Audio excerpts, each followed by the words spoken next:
Lumang piso to eh. Good morning!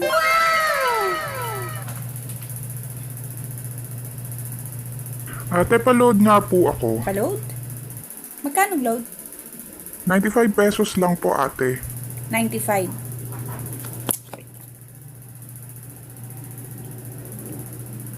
Susulat ko na po yung number ko, ah. Yan, pakisulat mo dyan yung number mo.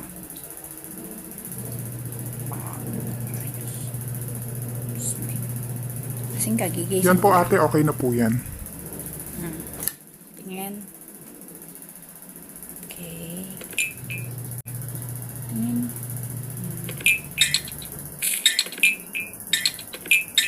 Anong sim? TM po, TM.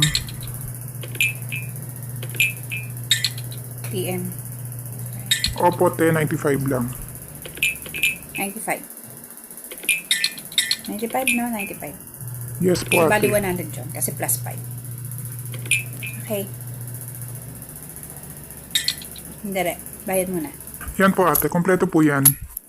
Ate, pakisend na po kasi papasok pa po ako. Bilangin ko lang ba?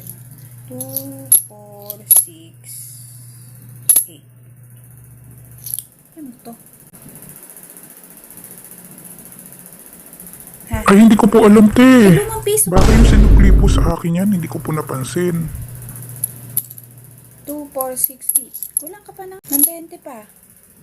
Ay, naku, te. Wala na po akong barya kasi yung barya ko po dito, pamasahe ko na lang po. Bali 100 yun di ba?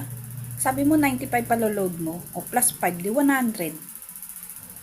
Kulang ka pa ng 20. Hindi 20 to. Lumang piso to eh. Ay. Naku. Pasenta lang, ate. Babayaran na lang kita mamaya. Promise, late na po. Hindi pa. Ako Hindi ko talaga. pa nasesend. Na-cancel ko na to. Si ate naman, di mapakiusapan. Hindi ko naman po talaga alam yan. Di napansin. Huwag ka nga. Sanay ako sa mga bumibiling ganyan. Nagpapaload ng ganyan. Tinitingnan ko muna bago ko to totally send yung load. Mas nga rito. Aga mo. Oo na.